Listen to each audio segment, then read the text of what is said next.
¿Cómo están, amigas y amigos? Tengan ustedes muy buenas noches. Comenzamos una nueva edición de Hora 23 y comenzamos esta vez con los saludos antes que con las informaciones o los adelantos. Las buenas noches y la bienvenida a Paola Sánchez. ¿Cómo estás, Juan Pablo? Buenas noches, ¿cómo están todos? Bienvenidos. Programa de miércoles, como siempre, dedicado al área de la salud, y en los próximos minutos les contaremos todo lo que tenemos preparado para ustedes. Momento de dar la bienvenida en las redes sociales a Piti Garamendi. ¿Cómo estás, Paola? ¿Cómo están todos? Muy buenas noches. Bienvenidos al sector de redes sociales de Hora 23. Como todas las noches, ya les hago la invitación para que puedan participar de nuestras publicaciones.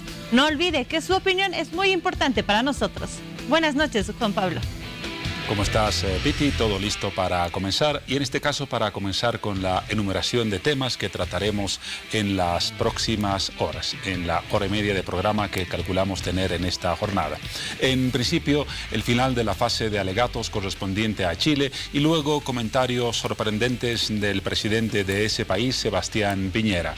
Piñera llegó a decir, desconociendo la historia o ignorando la verdad, que Chile no inició la Guerra del Pacífico. ¿Se imaginan esa frase?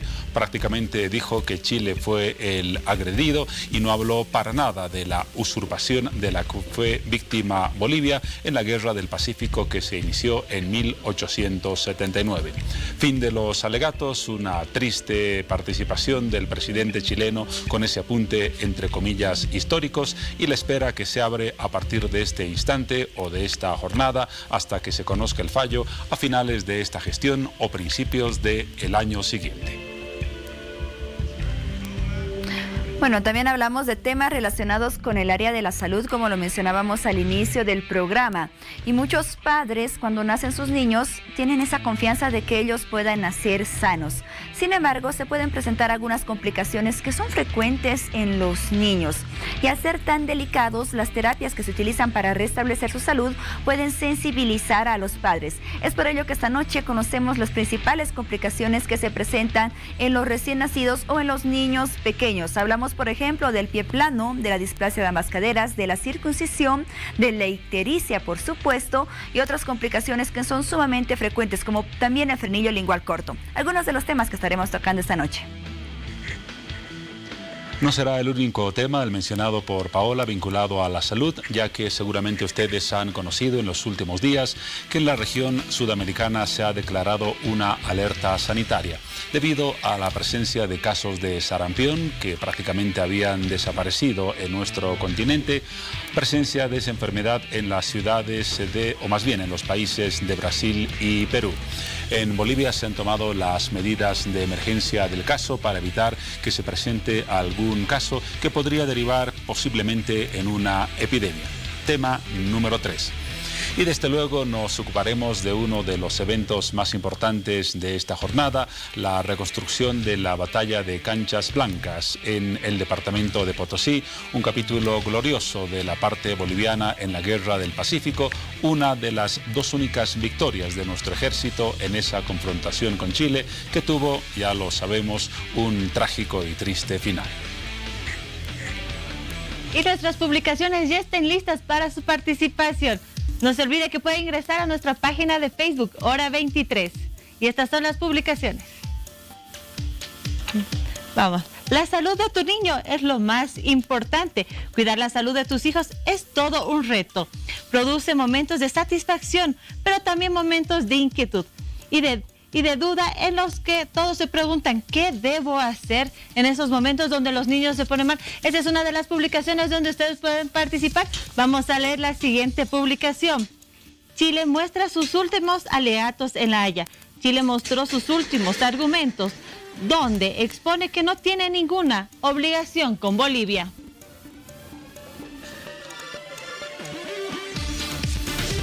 Y comenzamos a desarrollar cada uno de los temas que anunciamos para ustedes en los primeros minutos de Hora 23 en esta jornada de miércoles. Y queremos iniciar con uno particularmente sensible para el conjunto de la población. Les mencionaba que se han conocido en las últimas semanas casos de sarampión en dos países, Brasil y Perú, generando desde luego una alarma en la región. Bolivia está libre de este fenómeno desde hace varios años, lo cual desde luego no implica que la enfermedad no pueda presentarse nuevamente en su territorio. Pero para ello ya se han comenzado a adoptar las medidas sanitarias del caso. De este panorama vamos a hablar esta noche con el viceministro de Salud, Álvaro Terrazas, a quien damos las buenas noches y la bienvenida a nuestro programa Ya Bolivisión. Muy buenas noches, gracias por el espacio y la invitación. Un saludo a toda la teleaudiencia, a todo el pueblo boliviano que nos sigue hasta ahora. Comencemos con algunos antecedentes del sarampión para que la población y nuestro público tenga una idea cabal respecto del tema que estamos hablando.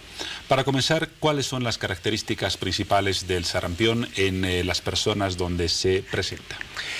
Bien, primero hablar un poco sobre el virus y lo que representó el virus del sarampión. Es una enfermedad tipificada como las de más alta transmisibilidad que existen entre todas las enfermedades que afectan al humano. Tiene una tasa de ataque de las más elevadas. Significa de que si hay un contacto hay una alta probabilidad, una de las más elevadas, para que la persona así se enferme. Esta enfermedad se transmite por vía aérea. Es a través de las gotitas de flúor que pueden estar suspendidas en un ambiente hasta unas 2 horas. Si evidentemente el virus es lábil, es fácil de eliminar, pero se suspende. Y la característica que permite una alta transmisibilidad es que necesita poca presencia del virus para producir la enfermedad y además hay un gran periodo de transmisibilidad. Conocemos el sarampión, muchos recordarán principalmente en los años 90 cuando el país fue azotado por los brotes de sarampión, hasta que se hizo una campaña intensa y se tuvo como éxito en el año 2000 el último caso de sarampión. El año 2000, el último caso de sarampión en Bolivia. En Bolivia. Y el año 2006 el último caso de rubiola. Lo asociamos puesto que la vacuna está asociada con sarampión, rubiola y paperas. También recordemos que las paperas tuvimos en La Paz, hace no mucho, en unas unidades educativas, un brote de paperas, pero hay vacuna para esto. Ahora es bueno recordarlo, saben todas las mamás y también los papás, que la primera dosis de vacuna contra el sarampión, la conocida como SRP o MMR, se aplica a los 12 meses de edad del recién nacido. Sí, se lo aplica a partir del año de edad. Ahí esto ya está introducido en el esquema de vacunación. Lo que aquí tenemos ahora en lo que se está trabajando dentro por las recomendaciones internacionales que se están haciendo por la presencia y la reemergencia de la sarampión en la región. Una segunda dosis. Una segunda dosis a partir de los 18 meses hasta los 5 años. Bueno, lo ponemos hasta los 2 años, pero los casos de los niños que no se hayan vacunado por algún motivo pueden recibir esta dosis. Pueden y deben recibir esta dosis. Muy bien, esos son algunos antecedentes en principio importantes. Hablemos ahora de la preocupación que se ha generado en el país, como en toda la región, a raíz del rebrote del sarampión. En Sudamérica, ¿desde qué año que no se presentaban casos de sarampión?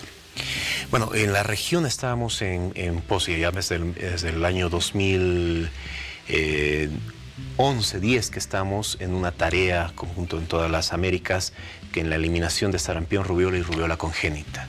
Poco a poco los países fueron logrando estos alcances. Bolivia fue uno de los primeros que logró con la en 2001, como nos contaba. Sí, lograr este alcance.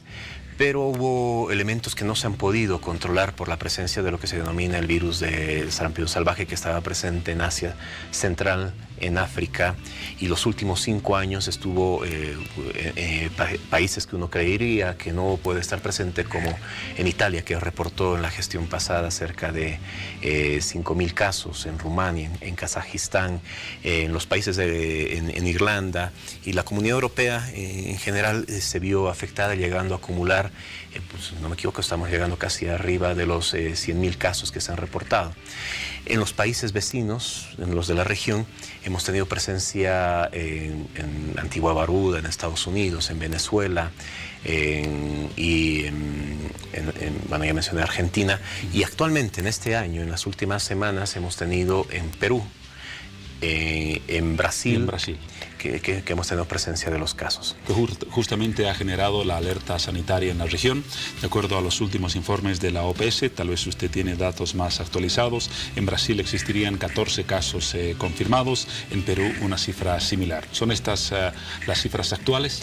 Bueno, lo que hay que diferenciar es sobre los casos autóctonos y los casos importados, ¿no? Los casos autóctonos sí se están presentando en Brasil, en una cifra similar, todavía están en descarte. Los que... a pesar de que no se necesita necesariamente la confirmación laboratorial, se lo puede hacer a través del nexo epidemiológico. Si hay una persona confirmada laboratorialmente y hay una persona en contacto que ha presentado síntomas similares, entra dentro de las estadísticas, ¿no? Entonces pasa también en Perú. Perú hemos tenido el primer caso que se detectó y a raíz de esto que se han lanzado las tareas de alerta. Precisamente, si me permite entrar en este tema, ya la semana pasada con la ministra hicimos una reunión con todos los alcaldes de las zonas fronterizas con Perú. Antes de esas medidas, perdón, una duda para que quede despejado. Claro. Antes de lo que se está haciendo en nuestro país, no se ha determinado todavía el porqué de la presencia de esos casos de sarampión ni en Brasil ni en Perú. Está en proceso de investigación el origen de esa presencia, ¿verdad? No, hay que entender que, bueno, a través del Reglamento Sanitario Internacional hay enfermedades de notificación inmediata y obligatoria. El Reglamento Sanitario Internacional lo que evita es cesar, por ejemplo, lo que pasó en la pandemia del 2009 con la influenza en México, cesar movilización, el comercio, el tránsito de las personas. En este sentido hay que entender, en un mundo globalizado es difícil determinar cuando se introduce la persona enferma, introduce en la región y deja de ser un caso importado y convertirse en autóctono. Y en este es un punto importante sobre la vacunación.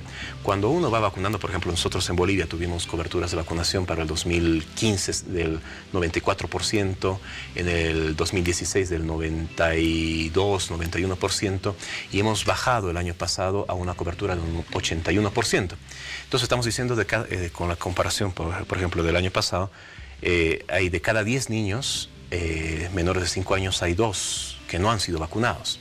Entonces se crean bolsones de personas susceptibles que sí pueden enfermarse. Entonces, cuando se introduce una persona que pueda estar en periodo de contagio, que es amplio, el periodo de contagio, enferma una de las personas susceptibles, y cuando nuestras coberturas son muy bajas, se pierde el efecto rebaño. El efecto rebaño se lo llama precisamente porque en un contagio masivo. No, el efecto rebaño es de protección. Si hay un número óptimo de vacunación, que se pide un número óptimo de coberturas de 95% hasta un mínimo de 85% de cobertura de vacunación, se pierde el efecto rebaño. Es decir, la cadena puede ser que deje de ser solamente un brote que enferme a un grupo reducido de personas y transforme en una epidemia. Por suerte en nuestro país, por los esfuerzos que se han hecho en pos de la erradicación de estas enfermedades, se han logrado coberturas de vacunación importantes, ¿no? Entonces tenemos un efecto rebaño que podemos sentirnos protegidos, pero aún pueden existir bolsones o personas que pueden enfermarse. Es por eso que se lanzan las recomendaciones y se están aplicando. Justamente vamos a hablar ahora de lo que nos anticipaba hace algunos instantes. Tenemos una amplia frontera con Perú, todavía mucho más amplia con Brasil, y por lo tanto el riesgo está latente.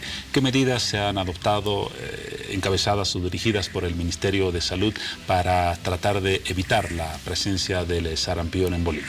Sí, el Ministerio como ente rector en salud, marcando las políticas, pero como ya todos conocemos que las competencias en salud son concurrentes. En ese sentido, la semana pasada el Ministerio de Salud se reunió con todos los alcaldes de las zonas fronterizas con Perú, con el CEDES La Paz, que estuvieron presentes para hacer conocer las estrategias que se iba a aplicar. Esta estrategia se compone de varios elementos. Podemos puntuar que son el refuerzo del sistema de vigilancia, la detección temprana y refuerzo de nuestro sistema, de nuestra red de laboratorios, y el trabajo de promoción y prevención dentro de la comunidad. ¿La segunda vacuna que se aplica contra esta enfermedad forma parte de estas acciones, o más bien es una tarea que se cumple ya regularmente en el sistema de salud del país? La segunda dosis venía dentro de las tareas de erradicación de la enfermedad, puesto que se ha establecido que cada 4 años, por recomendaciones de la Organización Mundial de la Salud, se debe introducir un refuerzo. puesto que en esos 4 años se entiende de que puede haber un número importante de susceptibles acumulados por las coberturas que no pueden llegar al 100%, entonces se viene y se da la dosis de refuerzo. Incluso se puede aplicar en adultos, pero la que aplicamos en menores de 5 años es el SRP para el sarampión, rubiola y papera. Y para los adultos se aplica solamente de sarampión y rubiola. En este caso, el refuerzo lo hemos adelantado dentro de los menores de 5 años, esta segunda dosis, que alcanza para el grupo de los del año y medio, 18 meses a 2 años, cerca de 121,000 niños. Y los otros que estarían quedando como niños que no han quedado vacunados o rezagados, llamaremos, de la vacunación, llegan a ser cerca de 290,000 niños. Entonces, todo este es el grupo foco al cual el objetivo que se piensa vacunar. Paralelamente a esto se está aplicando a los adultos, pero la vacuna se está aplicando a las personas que están en zonas de riesgo o trabajos de riesgo, principalmente a los trabajadores de los puntos de entrada, aduanas, fronteras, aeropuertos, ¿no?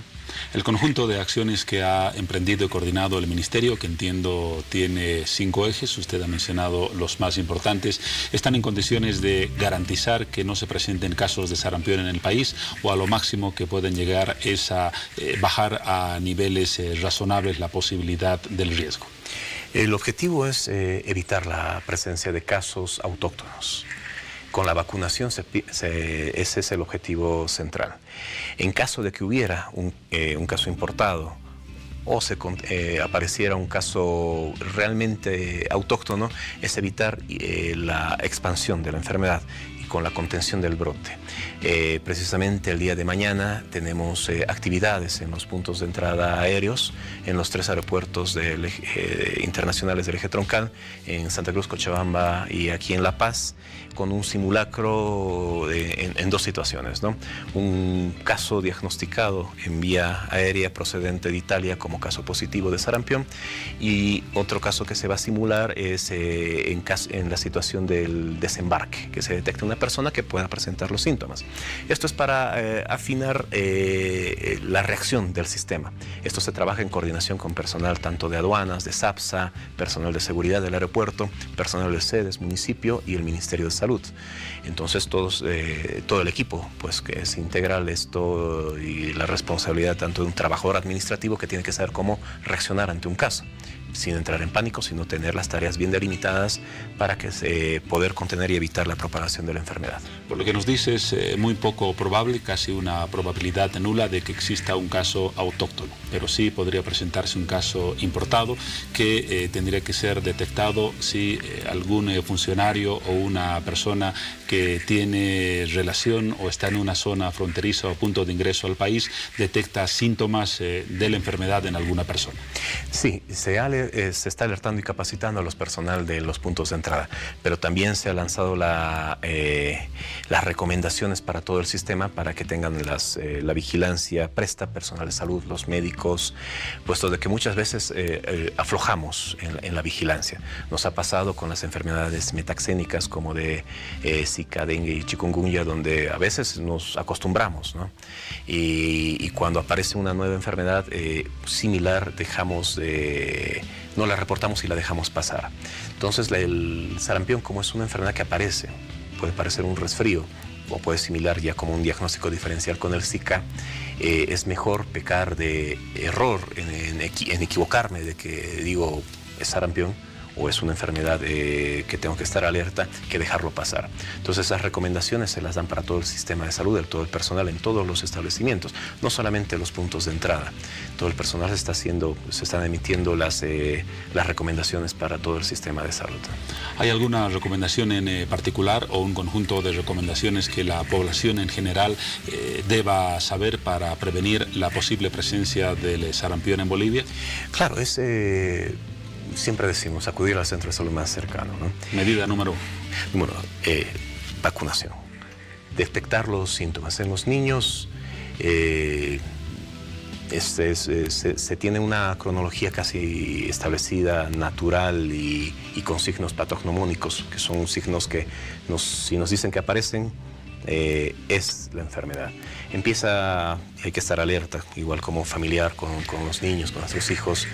Empieza con la fiebre de 39 grados para arriba, conjuntivitis, ojos rojos, empieza con una tos y solamente por un breve periodo de tiempo aparece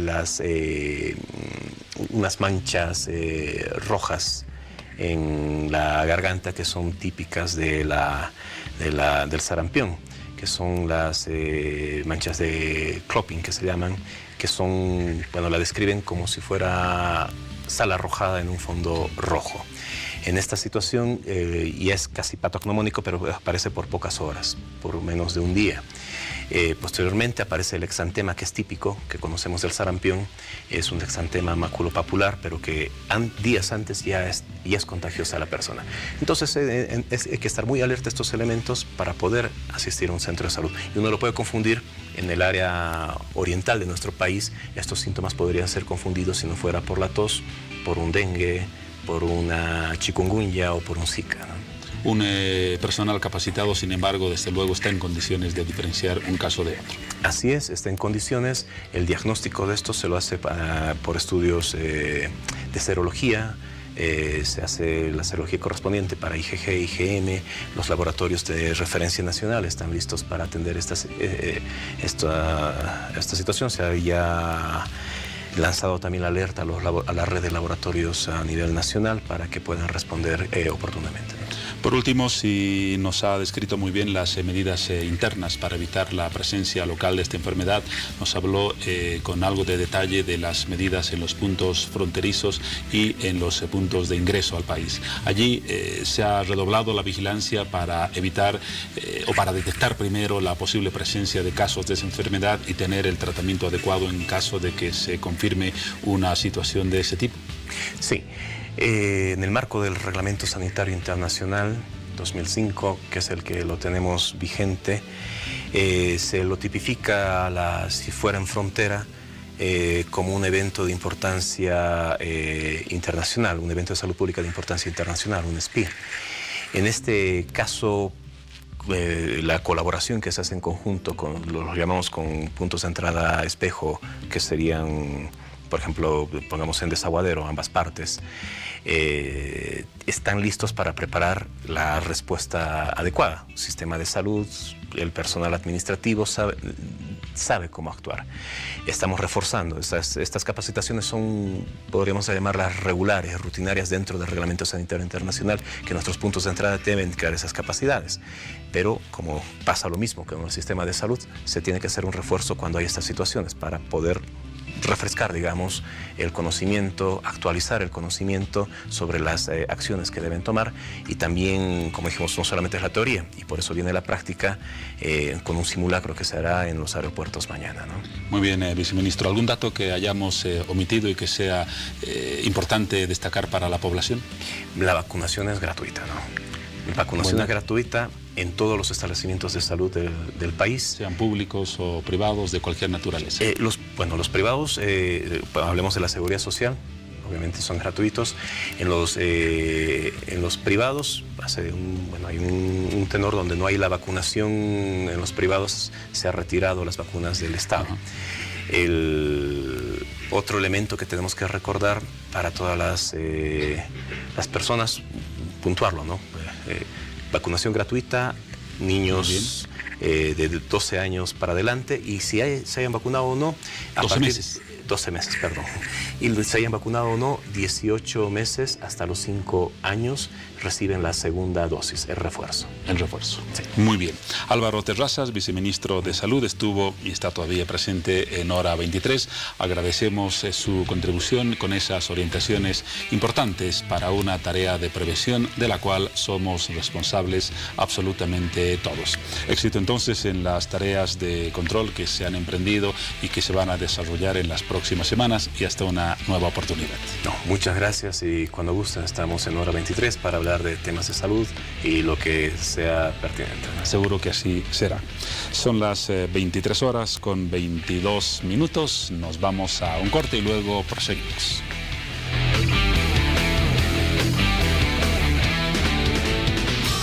Solo solo por el mes de marzo, en el mes de papá. La colección otoño-invierno, varones 3x2, solo en Mega Fashion Manía.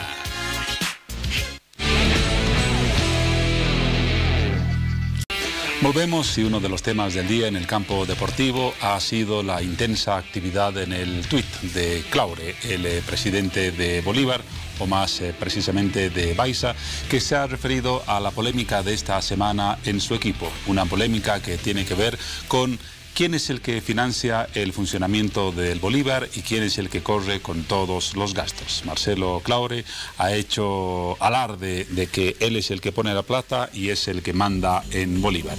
Por ejemplo, uno de los varios tweets que publicó al respecto dice lo siguiente, ya lo tenían en pantalla hace algunos instantes. Ni un solo bolivarista disfruten que no pueden ser miembros del directorio y comisiones sin tener que aportar nada, que esto solo pasa en Bolívar. Esto no pasa en ningún otro club y de paso sigan disfrutando a costa mía de títulos y de celebraciones. Uno de los tweets de Marcelo Claure, sin embargo, no ha sido el único, ya que ha planteado y difundido otros. Por ejemplo, leo uno que se publicó hace poco y que da cuenta también del carácter y del enfoque que tiene Claure respecto a Bolívar. Dice que los criticones del Bolívar deben guardarse sus opiniones y reservárselas para tratarlas internamente. Además, ha agregado, por ejemplo, lo siguiente. Vamos a leer textualmente. Si hay alguien que lo pueda hacer mejor y quiere poner dinero, con todo gusto les doy el Bolívar o los invito a ser mis socios, pero mientras tanto es mejor estar callados que estar hablando a la prensa cuando no contribuyen en absolutamente nada y no ponen dinero. Drásticas palabras de Claure que dan la talla de una personalidad ya polémica. La personalidad de quien tiene el dinero, tiene el mando y la posibilidad de hacer, deshacer, criticar y prácticamente decidir todo lo que le parece correcto, así sea certero o no en el tratamiento digerencial y gerencial de Bolívar. Nos ocupamos ahora de la última fase de alegatos en el juicio de Bolivia contra Chile en el Tribunal Internacional de La Haya, ya que en esta jornada concluyó la participación chilena y se cerró la penúltima fase del juicio. La última tiene que ver con el fallo de la Corte. A través de la siguiente nota resumimos los argumentos que presentó Chile en esta jornada a partir de las 4 de la madrugada y durante aproximadamente 3 horas.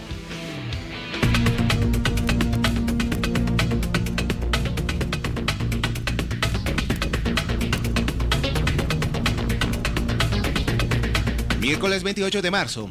Así se desarrolló la última ronda de alegatos de Chile ante la Corte Internacional de Justicia. Bolivia no ha podido explicar por qué razón ha cambiado su interpretación de las resoluciones de la OEA. En el marco histórico, según la comitiva chilena, Bolivia no habría cumplido acuerdos bilaterales. Las negociaciones fracasaron precisamente debido a estos imperativos encontrados. Es decir, porque Bolivia decidió que no cumpliría con la posición que había aceptado en cuanto al intercambio de territorio. Bolivia ahora desea plasmar este fracaso en unos términos diferentes. Ante lo expuesto, no se dejó esperar la respuesta boliviana, quienes aseguraron que todos los tratados y acuerdos en el marco de la buena fe y el respeto fueron cumplidos a cabalidad, algo que Chile habría transgredido en reiteradas ocasiones. Insistimos que Bolivia tiene razón en su planteamiento, que no ha variado, pero entendemos también que cada parte tiene su argumento. Podemos seguir debatiendo, pero hoy toca cerrar el proceso.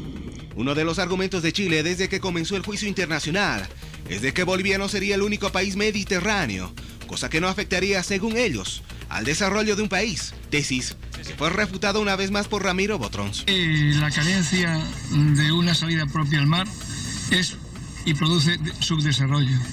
Eso está demostrado. El problema de Bolivia, que no tienen otros países que nunca han tenido salida al mar, es que Bolivia sí que la tuvo. ¿Qué le parece? Escuche con atención lo que dijo Claudio Grossman, el agente de Chile ante La Haya. Al parecer, él tendría una apreciación algo creativa del caso, basándose únicamente en una comparación carente de sustentos legales y dejando de lado lo histórico, lo que deja ver la subjetividad de Chile según algunos medios. Les quiero decir que en gran medida el alegato, entre comillas, jurídico, cierre comillas, el que ha planteado Bolivia hoy día no nos sorprende. Saben muy bien, incluso desde el sentido, con un sentido común, que si alguien les dice la casa esa es mía y es de otra persona, y con eso genera una obligación de negociar, no solo tendríamos un gran problema entre dos vecinos, sino que se pondría en una base absolutamente inviable. Sin embargo, para Bolivia sería un gran paso que se estaría dando en temas de negociación y amistad para los dos países. Creo que es un paso para todos. Yo no creo que esto se deba analizar en términos de victoria de uno y derrota de otro. Esto no es un partido de fútbol. Esto es algo donde deberíamos inspirarnos más bien en esos partidos con respect. Respect para todos. Respect para Bolivia. Respect para Chile. Entendámonos, somos todos hijos de la misma tierra. Y corresponderá a la Corte evaluar, razonar y decidir sobre esta controversia, y esperamos que lo haga en derecho y justicia. Este proceso tiene relación con un compromiso de dos países que han aceptado y aceptan la jurisdicción de la Corte, y eso representa respetar también sus decisiones. Bolivia lo hará como lo ha manifestado, y esperamos que Chile también lo haga. Por otro lado, escuché lo que dijo el ministro de Relaciones Exteriores de Chile, Roberto Ampuero, días atrás. Exigiendo territorio chileno.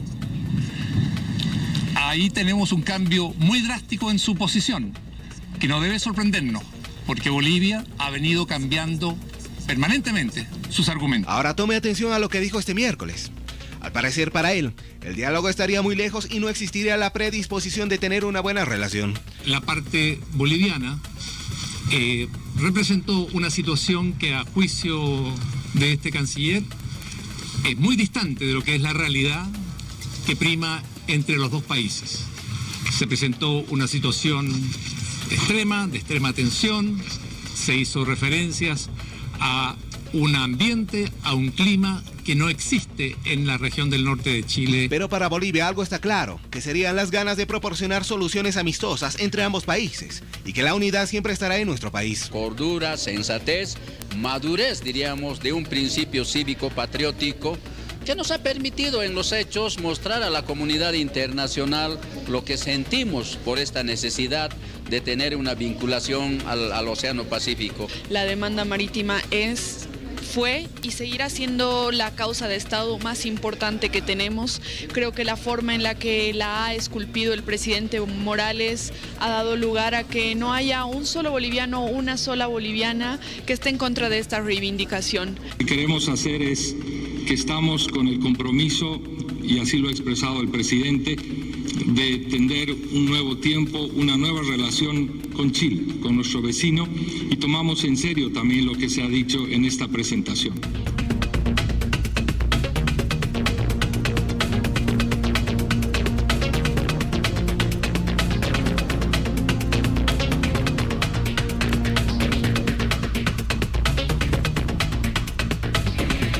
Ese es un resumen de los alegatos chilenos y de algunas repercusiones al respecto. Vamos a hablar de este tema y también de algunas alusiones a la historia que hizo hoy el presidente chileno Sebastián Piñera. Y lo vamos a hacer con el analista en temas internacionales Álvaro del Pozo, que ya nos visitó la anterior semana. Es un gusto volver a tenerlo acá. Álvaro, buenas noches, bienvenido a Hora 23. Juan Pablo, el gusto es mío, como siempre, estar en tu programa. Comenzaremos por una referencia histórica que realizó hoy el presidente chileno Sebastián Piñera, con una visión absolutamente distorsionada y torcida de la historia. Los periodistas estamos obligados a guardar distancias de las cosas, pero hay temas como este donde la falta de rubor y de vergüenza ya escandalizan a cualquiera. Vamos a la frase del día que hemos identificado como la palabra pronunciada hoy por el presidente chileno.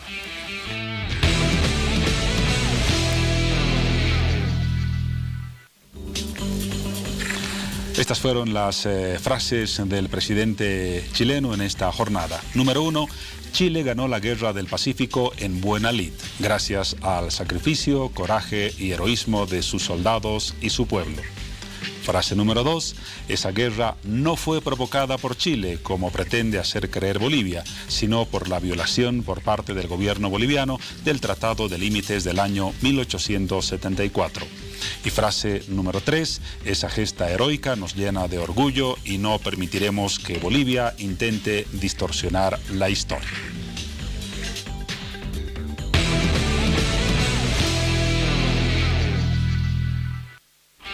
Álvaro, ¿quién está distorsionando la historia? Aquí la palabra del presidente chileno hace ver como que Bolivia fue la que inició la agresión, como que Bolivia fue la agresora en el conflicto, cuando de lo que se trató, en honor a la verdad y a la historia, fue de una usurpación cobarde de nuestro territorio.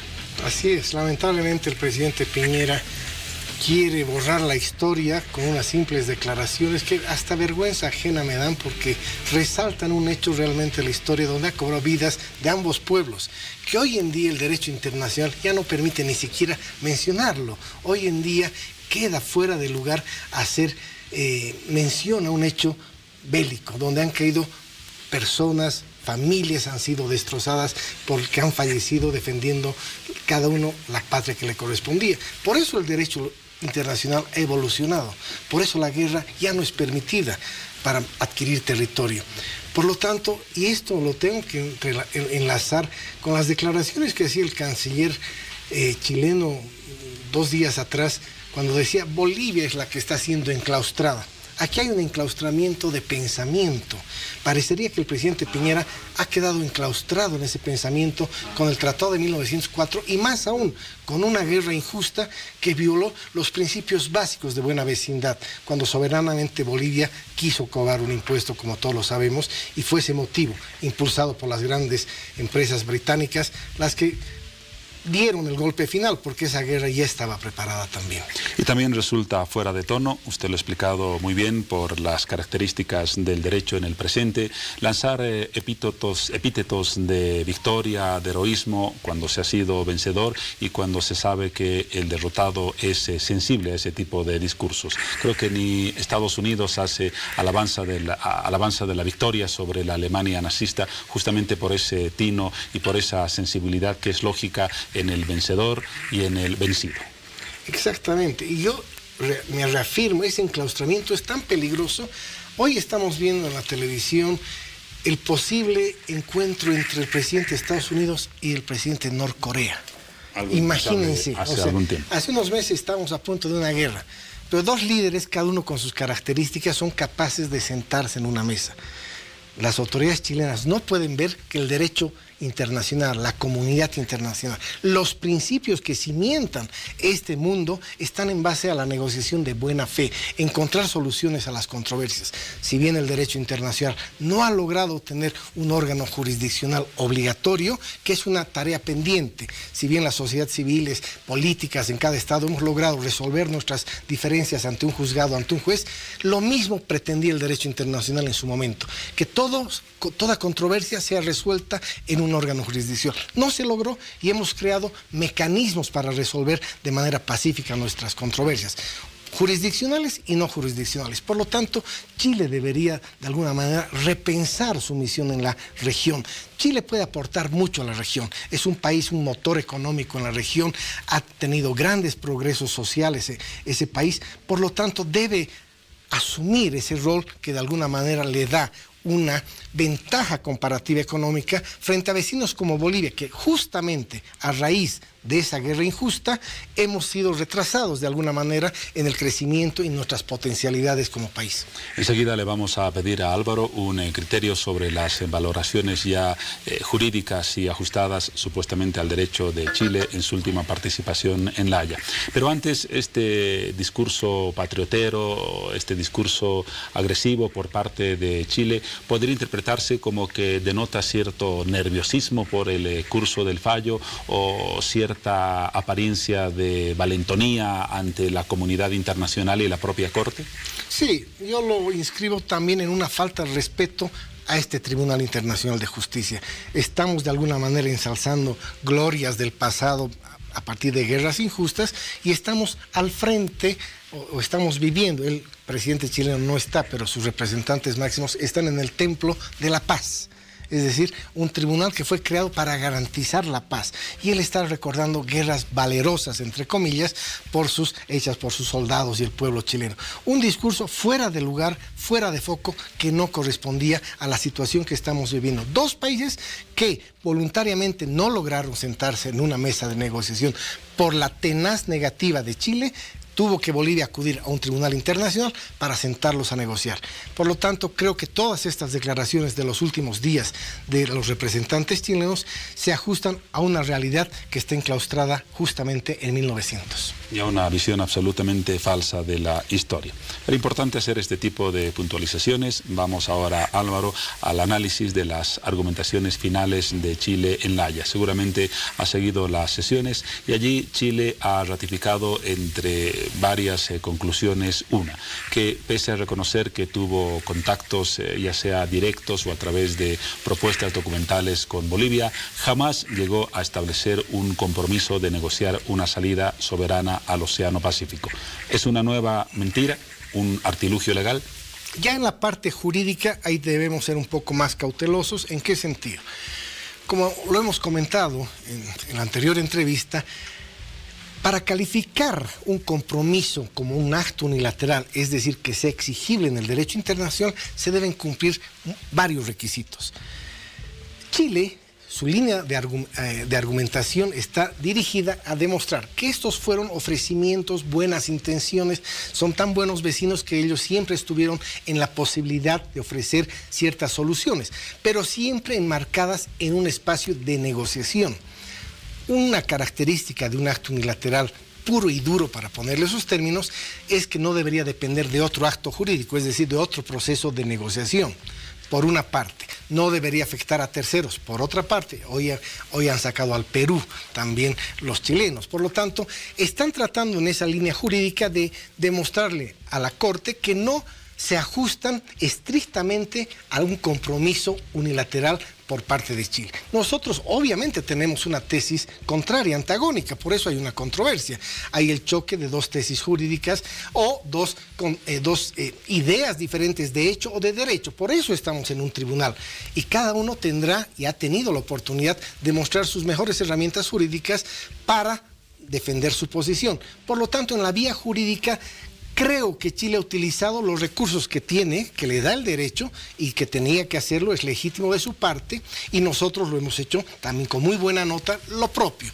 Por lo tanto, queda a los magistrados, estos hombres de derecho, que no solo, y lo han dicho, y creo que es importante recalcarlo, es un tribunal internacional de justicia. Los chilenos decían ayer y hoy, no estamos hablando de un tribunal de justicia, sino de derecho. Es decir, que solo el derecho vale para tomar una decisión, y se equivocan nuestros amigos, nuestros vecinos, porque el derecho internacional se basa sobre cimientos de principios, de bases que realmente guían la conducta de los estados. El derecho internacional, si bien no establece la obligatoriedad de solucionar una controversia, exigen la obligación de tomar ciertos comportamientos, y esos comportamientos significan solucionar las controversias internacionales que se tengan de manera de buena fe y en un tiempo breve y justo. ¿Por qué? Porque el mantener una controversia internacional en este momento en la comunidad internacional es una amenaza a la seguridad internacional, y las Naciones Unidas se construyen en base a ese principio. El artículo 1 de la Carta de las Naciones Unidas nos obliga, entre comillas, a los estados procurar mantener la paz, la seguridad internacional y extinguir cualquier atisbo de conflicto o controversia que pueda generarse o convertirse en mayor el día de mañana. Por lo que usted nos dice, entonces, si me permite una posibilidad de resumirlo, me dirá si es correcto o no, un Tribunal Internacional de Justicia, como el de La Haya, valorará los argumentos legales de una y otra parte, considerará cuán válidos son, pero también tomará en cuenta un criterio de justicia, que es justo para uno y para otro. Exactamente. Y esa justicia, además, con los principios que han hecho el derecho internacional y la comunidad internacional. Son principios muy valiosos. Hay resoluciones, la 2625, la Declaración de Manila, la propia Carta de las Naciones Unidas, que exigen que los estados en sus relaciones resuelvan sus conflictos, sus controversias de manera pacífica, de buena fe y en un tiempo prudente y breve para no tener latente un conflicto internacional. Otro de los argumentos chilenos ha apuntado a señalar que un posible fallo favorable a Bolivia destrozaría las bases de convivencia de la comunidad internacional y el propio ordenamiento jurídico, creando casi un desbarajuste del derecho a nivel internacional. ¿Es tan crítico el panorama del derecho y de la justicia si el fallo fuera favorable a Bolivia? Sí, no es la otra línea argumentativa de línea de pánico, ¿no? de decirle a la comunidad, si la Corte falla a favor de Bolivia, va a haber un zafarrancho, perdón la palabra, en el contexto internacional.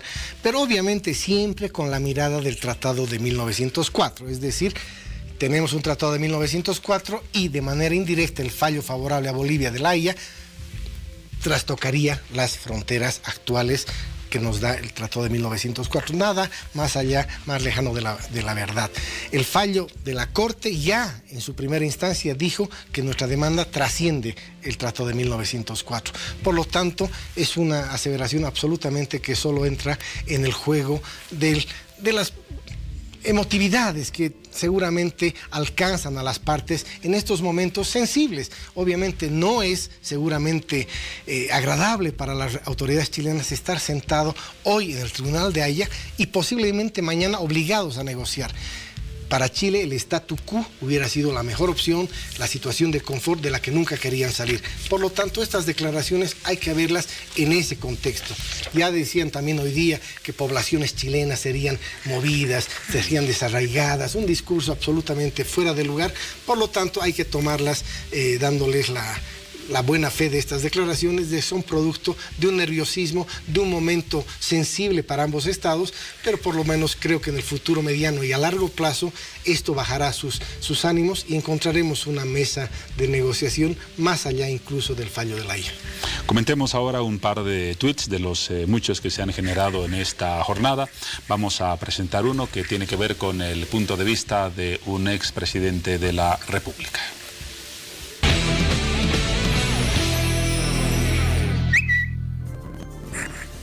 Se trata de Jorge Quiroga, quien ha dicho lo siguiente en esta jornada.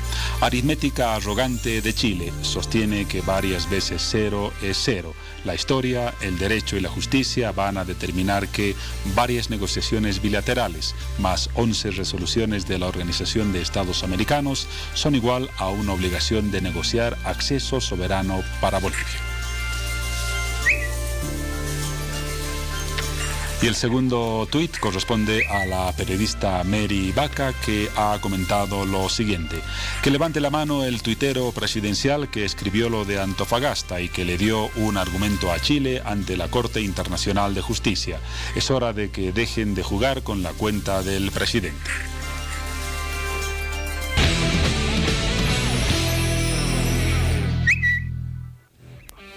Primero comentemos lo de Quiroga, luego lo de Mary Vaca. Vamos a recordar también el propio tuit del presidente del Estado a propósito de Antofagasta. Tuto Quiroga se ha referido a que la suma de compromisos y de decisiones internacionales y de organismos como la OEA no pueden sumar cero y dejan una huella que establece antecedentes importantes para exigir a Chile una solución a nuestro problema marítimo. Sí, creo que el Twitter del expresidente Quiroga más tiene como un contenido de buenas voluntades, de esperanza, de tener, no se inscribe dentro de lo estrictamente jurídico, pero obviamente un expresidente que ha apoyado la demanda, ha viajado hasta La Haya, es parte, lo hemos dicho también, el Estado boliviano tiene otra victoria, que ha podido mantener una unidad frente a la demanda, y esta es la clara muestra que hoy, más allá de las diferencias políticas, un expresidente, 2 y 3 han estado en La Haya para apoyar esta demanda. Por lo tanto, creo que hay que tomar estas declaraciones del expresidente Quiroga como ese entusiasmo que tenemos los bolivianos de esperar un fallo con esos antecedentes. Siempre hay que decirlo también de alguna manera, el derecho internacional tiene ese déficit de que no todas las resoluciones de los organismos internacionales, llámese OEA o Naciones Unidas, tienen un carácter obligatorio de cumplimiento. Es decir, hemos visto a lo largo de la historia resoluciones innumerables que no se han cumplido, por lo tanto no tienen ese rigor jurídico para exigir su cumplimiento. Pero otros sí, esos ofrecimientos del 50, del 75, sí se inscriben en lo jurídico. Y lo de Mary Vaca me parece muy acertado. Antes de eso, vamos a hablar del tema. Justamente recordemos que hoy uno de los magistrados del Tribunal Internacional de La Haya, por primera vez en la historia de este tribunal, más bien uno de los abogados del equipo jurídico chileno, mostró un tuit del presidente, en este caso de Bolivia, Evo Morales, como un argumento para justificar una crítica a la posición boliviana.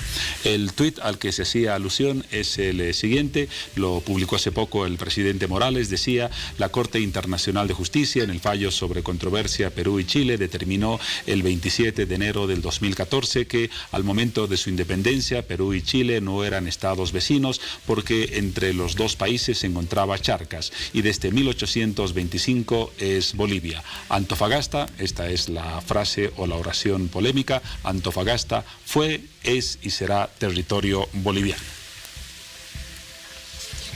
Es el tuit del presidente, sobre el cual ya lo vimos. Mary Vaca decía que levante la mano el tuitero presidencial que escribió lo de Antofagasta y que le dio un argumento a Chile. Es hora de que dejen de jugar con la cuenta del presidente. ¿Fue un gafe político y diplomático esta frase de Antofagasta es y será boliviana? ¿O sí, fue y será boliviana? Ha sido un error. Y creo que Mary Vaca apunta directamente al quien teclea y redacta esto. Obviamente sabemos que no es el presidente, pero que obviamente cuando el Twitter del presidente va a ser referencia a política exterior, deberíamos tener mucho más cuidado. En política interna quizá se pueda aceptar cualquier frase, cualquier palabra, hay descalificaciones permanentes, pero en este caso obviamente es impertinente. ¿Por qué? Porque la defensa chilena argumentaba que nosotros queremos desconocer el Tratado de 1904. Nuestra argumentación jurídica iba en que no es así. Nosotros no nos metemos con el Tratado de 1904, lo respetamos, incluso el que lo incumple es Chile, pero nosotros estamos tranquilos con el Tratado de 1904, entre comillas, y este Twitter obviamente señala una vocación, en este caso del presidente, de recuperar Antofagasta, es decir, desconocer el Tratado de 1904, porque esos territorios lamentablemente ya han pasado a dominio a perpetuidad de Chile. Por lo tanto, creo que en cuanto a política exterior debemos tener mucho más cuidado con el manejo del Twitter del presidente, porque hoy en día las palabras valen mucho. No olvidemos que nosotros hemos iniciado una demanda a Chile por compromisos, por palabras que se han suscitado en esta historia de relaciones entre Bolivia y Chile, que se convierten exigibles en el derecho internacional. Por lo tanto, la palabra del órgano más importante de la diplomacia, como es el presidente, significan en la comunidad internacional, valen, tienen peso y se las toma en serio. Por lo tanto, ese Twitter debería haberse redactado: Antofagasta fue de Bolivia, es y será boliviana en el corazón de todos los bolivianos, como un elemento simbólico y más que todo emotivo. Pero ya ponerlo en esa naturaleza denota una contradicción en nuestra demanda. Y ha sido utilizado así hoy en el Tribunal de La Haya. Para finalizar, Álvaro, concluyo con la misma pregunta con la que concluimos la entrevista de la anterior semana, pero para la respuesta seguramente tiene más antecedentes a raíz de las últimas sesiones del proceso. ¿Qué podemos esperar de la Corte Internacional de Justicia como fallo en los próximos meses, cuando se dé a conocer esa decisión, diciembre del 2018 o enero del 2019? Un fallo en derecho con una aspiración de justicia. Es lo que debemos esperar los bolivianos. Que el fallo, como no puede ser de otra manera, se ajuste al derecho.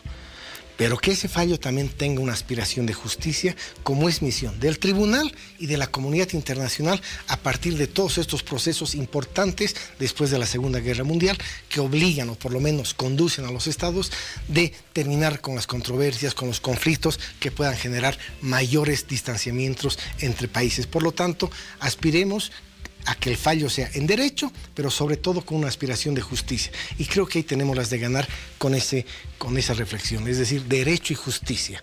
Si solo vemos el derecho, que no es lo que hace la Corte ve todo el contexto.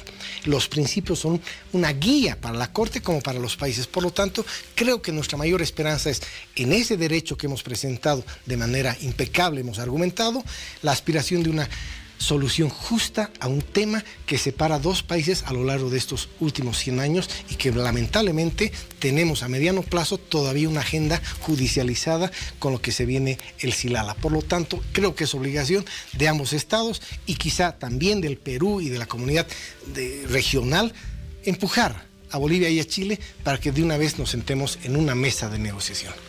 Un estupendo resumen sintetizado en 3 palabras: derecho con justicia. Lo que esperamos los bolivianos en cuanto a la decisión de los 15 magistrados del Tribunal Internacional de La Haya a finales de este año o principios del siguiente.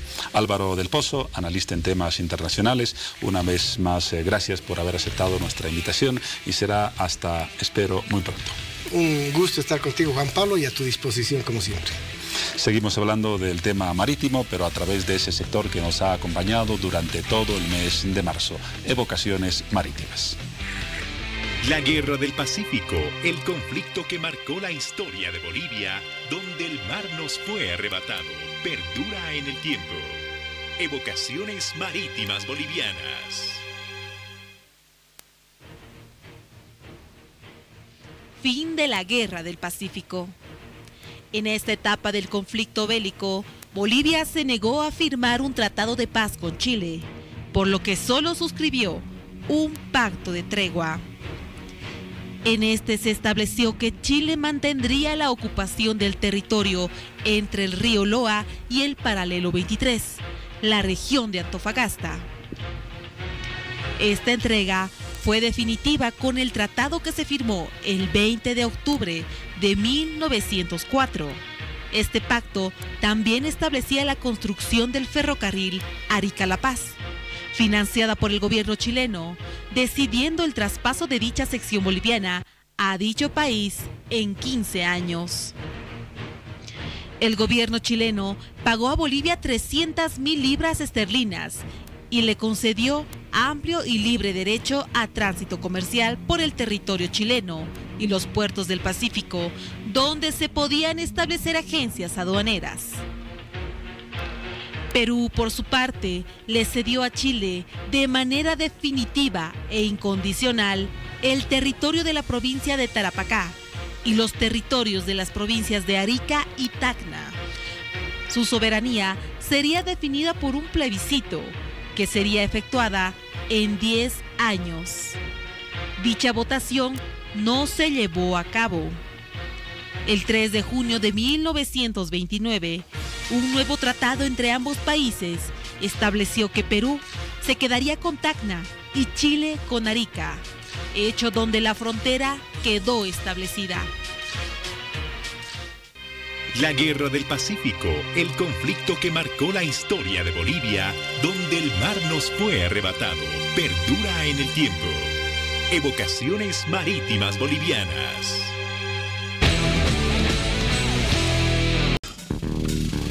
Es momento de conocer las noticias más destacadas de la pasada jornada. Ponga atención, son las siguientes.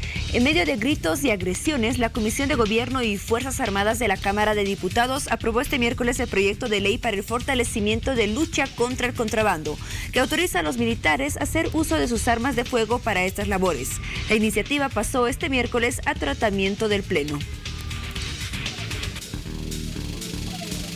Por otra parte, los 15 jueces que conforman el Tribunal de la Corte Internacional de Justicia comenzaron con la deliberación de la demanda marítima boliviana.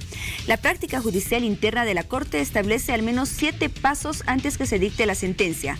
Para tal objetivo, el Tribunal de la Organización de Naciones Unidas emitió un comunicado de prensa en el que detalla los procedimientos que se deberá realizar como protocolos. Y para finalizar, el ministro de Medio Ambiente y Agua, Carlos Ortuño, informó este miércoles que el Consejo de Reivindicación y Recursos Hídricos se reunirá en abril para evaluar los estudios sobre las aguas del manantial Silala y afrontar la demanda que presentó Chile ante la Corte Internacional de Justicia de La Haya. Recordemos que Chile pretende que la Corte Internacional de Justicia declare que el Silala es un río internacional, mientras Bolivia sostiene que estas aguas nacen de un manantial en su territorio.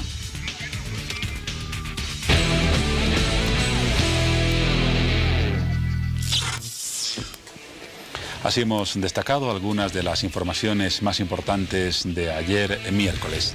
Tal vez omitimos, y por eso lo vamos a rectificar ahora, incluir un acontecimiento importantísimo que prácticamente cerró el programa de festejos y de recordatorio de lo que ha sido el mes de marzo. Todavía estamos en ese mes, pero prácticamente han concluido las fechas más importantes en relación al tema marítimo.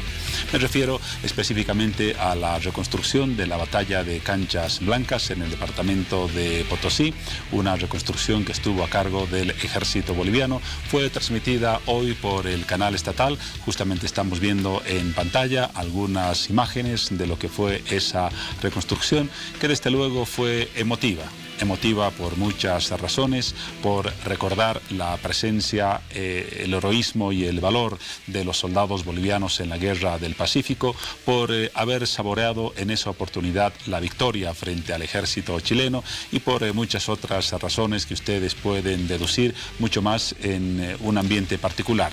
Mes del Mar, periodo de alegatos de Bolivia y Chile en el Tribunal Internacional de La Haya. He ahí las escenas que nos van a acompañar en la siguiente entrevista con nuestro entrevistado, que se trata del general de brigada Sergio Orellana Centellas. Él es inspector general del Ejército. General, buenas noches y bienvenido a Bolivisión y Hora 23. Muy buenas noches, un saludo cordial y afectuoso a todos los televidentes. Muchas gracias por el espacio, brindarse el espacio para poder hablar sobre esta gloriosa y épica batalla. Es un gusto tenerlo en Hora 23. Vamos a hablar enseguida de la batalla y de la reconstrucción, pero antes, al principio de Hora 23, recordábamos unas frases del presidente chileno Sebastián Piñera pronunciadas hoy que hieren no solamente el sentimiento boliviano, sino la verdad. Usted, como militar, nos va a dar una opinión al respecto. Piñera ha dicho que la Guerra del Pacífico no fue provocada por Chile, como pretende hacer creer Bolivia. Y ha dicho que esa gesta, a la que denomina heroica, llena de orgullo a los chilenos y les permite decir que no viabilizarán que Bolivia intente distorsionar la historia.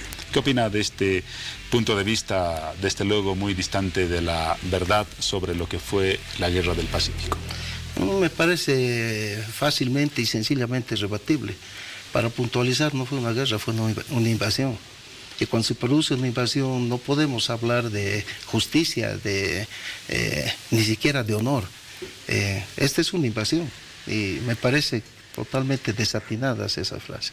En términos militares, que usted desde luego domina muy bien, una agresión implica un acto como el que usted ha mencionado, una invasión. Bolivia no cometió nada de eso en la Guerra del Pacífico. De ninguna forma, somos el Estado agredido. Y eso está demostrado históricamente, fehacientemente, con respaldos documentales de muchos años. Hablar de una guerra es imposible, ¿no? Ha sido una invasión. Y desde luego tampoco resulta atinado, lo comentaba antes de usted en una entrevista en Hora 23, hablar de heroísmo, de enaltecer a los soldados victoriosos, cuando en una guerra han habido víctimas y desde luego ha habido un bando perdedor que merece todo el respeto del mundo. Claro que sí, eso nos demuestra incluso la historia universal. Siempre el vencedor y el vencido. Por eso se firman tratados, después de una guerra siempre hay un tema que es sumamente importante, y es la ética y el honor de los que han participado en este conflicto. La ética y el honor, ¿cómo se expresa eso en las valoraciones sobre un conflicto bélico? La ética, en este caso, no podemos hablar de una guerra, éticamente no es correcto, es una invasión. Honor. Tanto el vencedor como el vencido deben tener honor. Cuando finaliza uno de estos conflictos, que de por medio conlleva muerte de connacionales, dolor, luto y pérdida territorial y pérdida de recursos que repercuten en la vida de nuestro Estado hasta la fecha.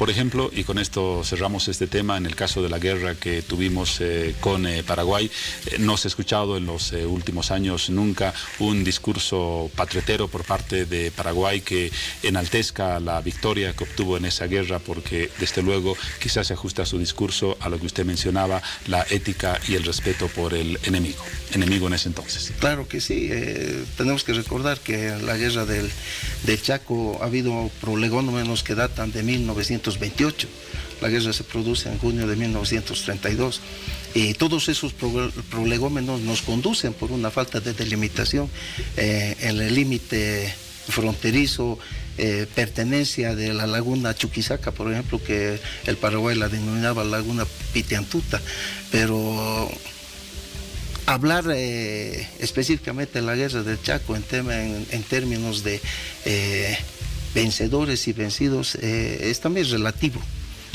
en ese conflicto.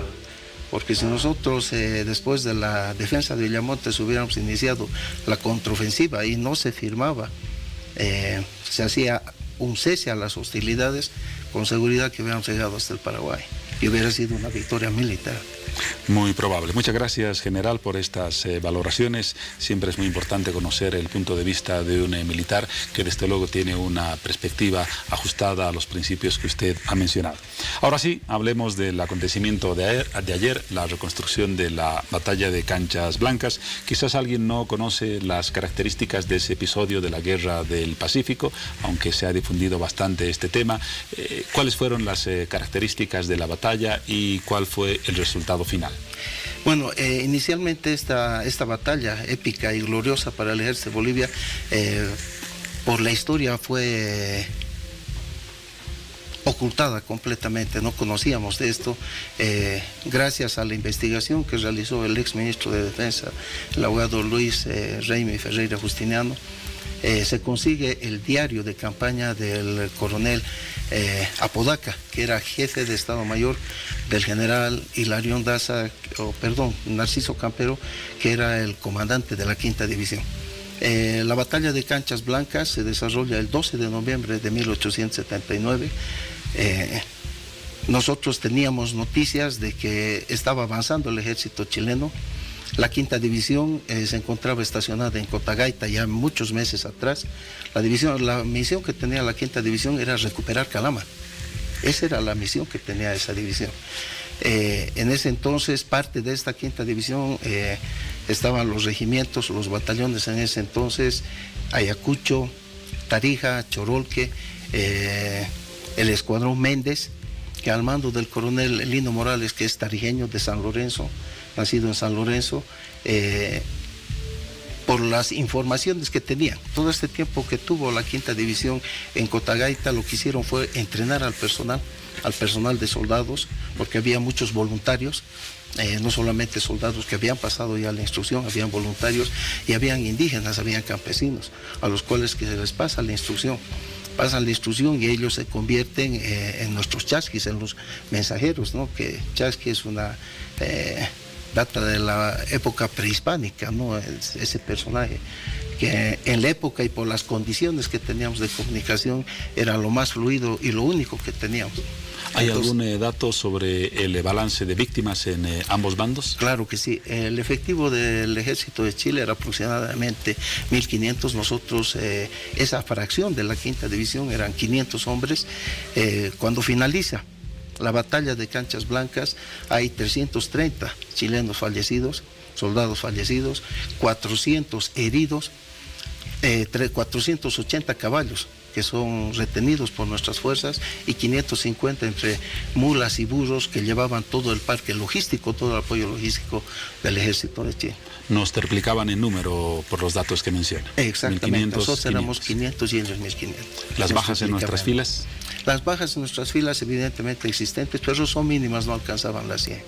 Y aún así se registró nuestra victoria. Se registró nuestra victoria porque fue una operación, una batalla bien planificada, fue una emboscada táctica, que planificó, tácticamente fue una emboscada con dos alas. La ala izquierda irrumpió sobre los jinetes, por la caballería chilena iba por delante en la laguna, que era el único lugar donde había agua, y el ala derecha realiza un envolvimiento a la retaguardia, justamente protagonizada por nuestros indígenas, ¿no? Sí, que utilizaban en esa época, lanzaban piedras, ¿no? Ese era el armamento que tenían. Lo que demuestra una vez más que la superioridad numérica de una fuerza no es garantía de victoria en una batalla. No, jamás. Y hay que valorar también el espíritu guerrero que tiene el boliviano, demostrado a lo largo de nuestra historia. Realmente el boliviano es guerrero, es querendón, identificado con lo que es su patria y con lo que busca su patria. ¿Cuántos efectivos participaron en la reconstrucción de esa batalla el día de ayer, miércoles, y a qué unidades de las Fuerzas Armadas pertenecían? El día de ayer, bueno, el día de hoy, que fue ayer, ya estamos en jueves. Sí, estamos en jueves 28. Sí. Hoy día, que fue la recreación de la batalla de Canchas Blancas, participaron 1.700 efectivos. El total de las unidades de la 10ª división, parte de las unidades de la 2ª división y también las unidades que cuentan con caballos, que se trasladaron 50 caballos allá. Usted estuvo presente desde luego en la reconstrucción. Claro que sí. ¿Cuál fue el ambiente que nos podría contar desde su percepción militar, del ánimo que se generó en las poblaciones de la zona? ¿Cuál fue la emotividad con la que se realizó este acto? Realmente es sorprendente ver la calidez, la receptividad que tiene nuestra población cuando se trata de algo que nos interesa a todos, a la sociedad boliviana en su conjunto. Realmente la gente ha tenido una reacción muy positiva. Si ustedes pueden ver en las filmaciones, los cerros estaban con gente de la aledaña a Colchacá, al municipio de Colchacá, de Uyuni, pero lo más importante, enarbolando nuestra bandera, nuestra tricolor nacional, con un sentimiento de identidad y pertenencia a nuestra patria y con la esperanza de recuperar nuestro querido litoral. Una reconstrucción que ha coincidido felizmente con los alegatos tanto de Bolivia como de Chile en La Haya, en una convergencia accidental, pero no por ello menos significativa e histórica. Claro que sí, yo lo consideraría una coincidencia realmente proverbial, feliz, ¿no? Sí, una feliz coincidencia proverbial. Realmente las cosas se dan, ¿no? En el curso del tiempo y de la historia, es como pasan las cosas, y realmente es una feliz coincidencia esta de, justo en esta época de los aliados, más tener y poder rememorar una gloria del Ejército de Bolivia. Muy bien, general, le agradecemos por la valoración y las opiniones que nos ha brindado en esta entrevista. Su reflexión final a propósito del mes del mar, del papel de las Fuerzas Armadas, de lo que esperamos como bolivianos del fallo de La Haya, como sentimiento en sustancia de lo que hoy piensa la institución armada. Bueno, en primera instancia es llegar al saludo fraterno cordial de nuestro comandante general del Ejército, el señor general de división Williams Carlos Calimán Romero. La esperanza fundada en justicia, de que recuperemos nuestra cualidad marítima. Una frase que lo dice todo, una esperanza para que con justicia recuperemos nuestra cualidad marítima. General de Brigada Sergio Orellana Centellas, Inspector General del Ejército, gracias por su presencia y, lo decía ya, por la valoración y el conjunto de evaluaciones históricas que hemos hecho en estos minutos. Muchas gracias por la invitación, muy amable.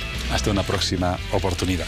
Gracias. Seguimos en Hora 23, nos vamos a otro espacio de nuestro set donde se encuentra Paola Sánchez. Bueno, Juan Pablo, es momento de hablar de salud, como todos los programas en mitad de semana, en los cuales tocamos estos temas que son muy importantes y de interés general. Hoy hablamos de aquellas enfermedades o complicaciones que se presentan con mucha frecuencia en los niños, en los neonatos también, y que requieren de una atención oportuna.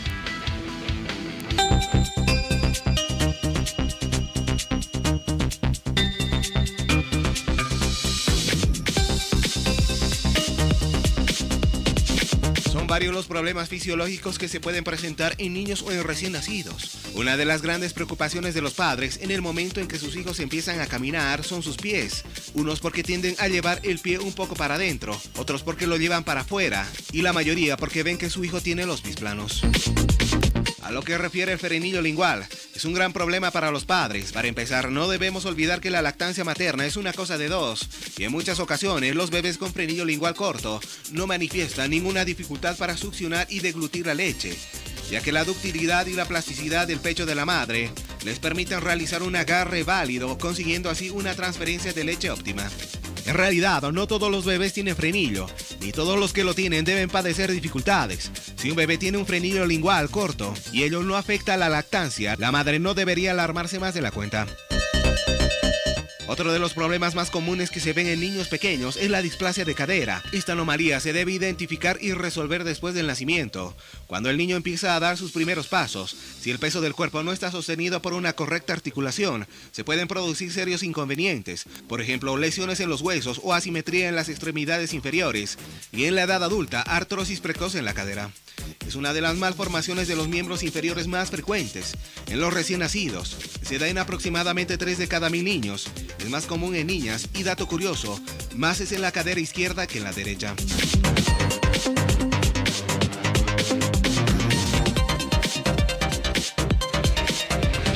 Complicaciones que aparecen en los niños o en los recién nacidos y que sin duda afectan no solamente a ellos, sino también a sus padres. Generan intranquilidad y al verlos tan pequeños, tan indefensos, es importante acudir a un tratamiento oportuno para evitar mayores complicaciones o consecuencias en un futuro.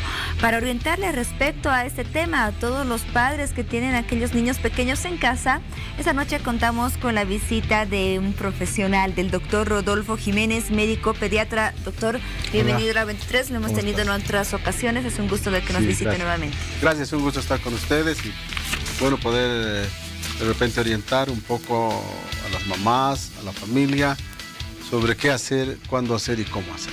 Bueno, así es como vamos a comenzar entonces esta jornada hablando de las complicaciones más frecuentes que se presentan en los niños y también en los recién nacidos. ¿Cuáles son, doctor? Bueno, a ver, más que complicaciones, yo diría que son una serie de cuadros o alteraciones que se pueden presentar en los chicos, obviamente desde que nacen, ¿no? Una de las, yo enfocaría este tema desde el punto de vista de la preocupación que pueden tener ciertas cosas en las mamás. Ejemplo, una de las primeras preocupaciones cuando nace un niñito es que ven que su niño se pone amarillo. Eso es la mictericia. Y entonces empieza a dar una serie de situaciones, se dan para dilucidar, digamos, por qué se ponen amarillas, por qué se ponen histéricos los niños. ¿Sí? Ahora, es deber nuestro explicarles a las mamis para que se vayan tranquilas a la casa de la clínica, del hospital, etc. Y señalarles, por ejemplo, que los chicos se pueden poner amarillos normalmente a partir de los segundos días. Si nace un niño ictérico, es decir, amarillo ya en las primeras 24 horas, eso es problema. Ahí sí hay que decir, señora, esto no es normal, esto es problema y esta ictericia hay que estudiarla, porque puede tratarse pues, de diferentes causas. ¿Sí? Si la ictericia viene a partir del segundo día para adelante, ¿sí? y no alcanza niveles importantes, es decir, si el niño no se pone muy amarillo y cada vez más amarillo, hora a hora, día a día que va pasando, se pone más amarillo, y si le hace un examen en la sangre que es determinación de bilirrubinas, ¿sí? que es la cantidad de bilis, si ustedes quieren, para que se entienda mejor, que circula en la sangre, esa bilis que no está siendo utilizada, el gran problema que puede tener es que se impregna en la piel, por eso se ponen amarillos los chicos, y la gran preocupación de los médicos en este caso es que esa bilirrubina puede llegar al cerebro y se impregna en el cerebro, y esa es una complicación ya. Y ahí se produce un cuadro que sí es severo, que se llama kernicterus, ¿sí? Entonces va a crear serios problemas a nivel del sistema nervioso, problemas posteriores en la vida de este niño, porque le puede crear desde retraso mental, alteraciones cognitivas, alteraciones motoras, etcétera, etcétera, que sí van a ser consecuencia de esa acumulación de la bilirrubina en el cerebro en la etapa de recién nacido. Normalmente, ¿hasta qué etapa del niño tendría que desaparecer este color amarillento? Normalmente. Y en caso de que no fuese así, de que realmente existe el problema, ¿cómo se lo trata? Ok, mira, hay una situación que es lo que se llama la ictericia fisiológica. Normal que los niños se pongan amarillos a partir del segundo o tercer día, que eso puede durar hasta los 13 días, digamos, 13 o 14 días. Cuando el bebé recibe lactancia materna exclusiva, muchas veces ese color amarillo, ¿sí?, se prolonga un poco hasta el mes, mes y medio. Pero ¿cuál es la condición? La condición es que ese color, ese amarillo en la piel, esa ictericia, vaya disminuyendo progresivamente. O sea, no puede existir la posibilidad de que el amarillo aumente, aumente, aumente y el niño se vea más amarillo, más patito, más patito, más patito y más patito. No existe esa posibilidad. Tiene que ser al revés. Va bajando, bajando, bajando, bajando. Cuando el niño, y eso no es enfermedad, no es patológico, nada, ¿sí? Eso es básicamente porque en la leche materna existen algunos ácidos grasos que pueden producir esto. Se llama ictericia de la leche materna. ¿Sí? No es patológico, no crea ningún problema, no contraindica la lactancia materna, eso que quede bien claro, porque la lactancia materna es el alimento ideal, adecuado para un niño durante los primeros 6 meses de manera exclusiva. Entonces eso tiene que quedar bien claro. ¿Sí? ¿Cuándo la ictericia es patológica, doctor? Cuando la ictericia es patológica es cuando sus niveles se elevan demasiado, el niño empieza a presentar algunos otros síntomas y puede ser además expresión de otras enfermedades. Ejemplo, de una infección generalizada en el niño. ¿Por qué? Porque ya empieza a fallar el hígado, empieza a fallar todo el sistema, que el hígado es el laboratorio del cuerpo. ¿Sí? El hígado es por donde pasa todo lo que uno toma, medicinas, etcétera, va y se procesa ya. Cuando eso está fallando, entonces hay problemas. Y cuando hay una infección severa en el niño que se llama sepsis, hay ictericia. ¿Por qué? Porque hay fallo hepático. Claro. ¿Sí? Entonces también puede haber ictericia por otras situaciones. Ejemplo, una incompatibilidad de grupo sanguíneo entre el papi y la mami. ¿Sí? Bueno, vamos a abordar entonces otras condiciones también que se pueden presentar en los niños. Ya nos referimos de inicio a lo que es la ictericia. ¿Qué le parece, doctor, si continuamos con algo que se presenta con mucha frecuencia y hasta dicen que últimamente se ha presentado con mayor incidencia en los niños o en los recién nacidos? El frenillo lingual corto. Bueno, mira, el frenillo lingual, no sé si ha aumentado la incidencia, sinceramente. Yo en la práctica que tengo más de 20 años, no he visto que en los últimos tiempos haya aumentado. Es una condición, no amenaza la vida, pero es una condición que a veces llama la atención a las mamás, a los papás, porque si es un frenillo lingual corto, el frenillo es la telita, porque usted me entienda, mamá, ¿sí? La telita que está puesta por debajo de la lengua hacia el piso de la boca.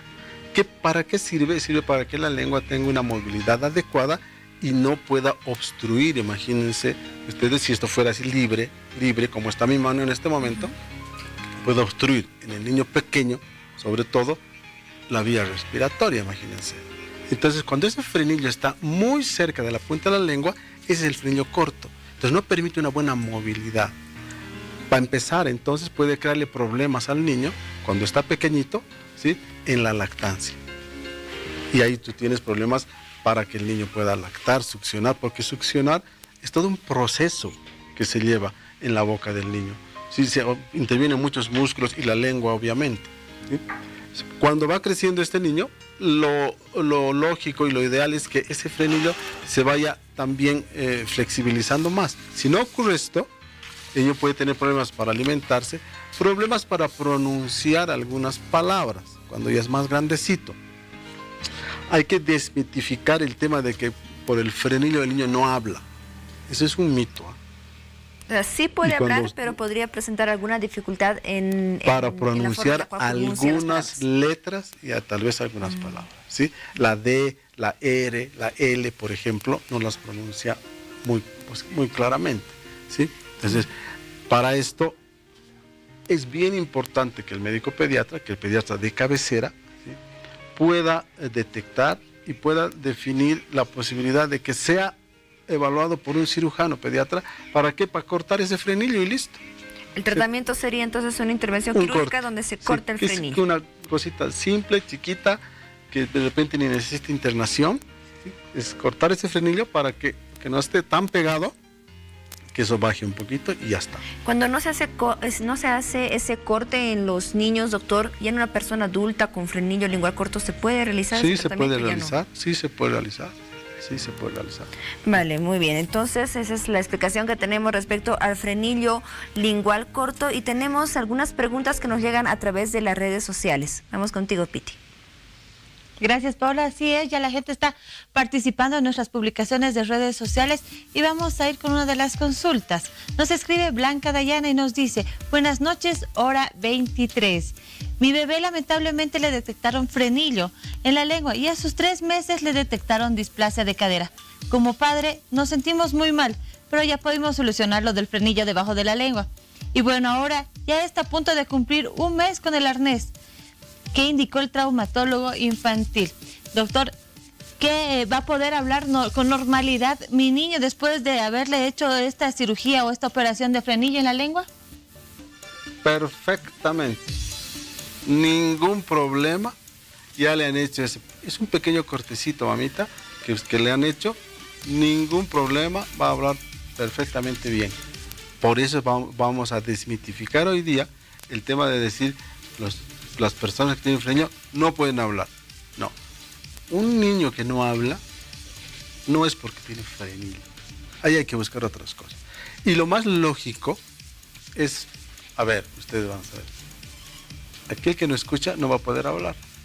Entonces, cuando usted tiene en la casa un niño que no habla, lo primero que tiene que ver es que ese niño escucha o no escucha. Fundamental y básico. Olvídese del frenillo, olvídese que eso es un arreglo rapidísimo que lo hace el cirujano, ¿sí?, con un cortecito chiquito, y veamos que escuche, fundamental.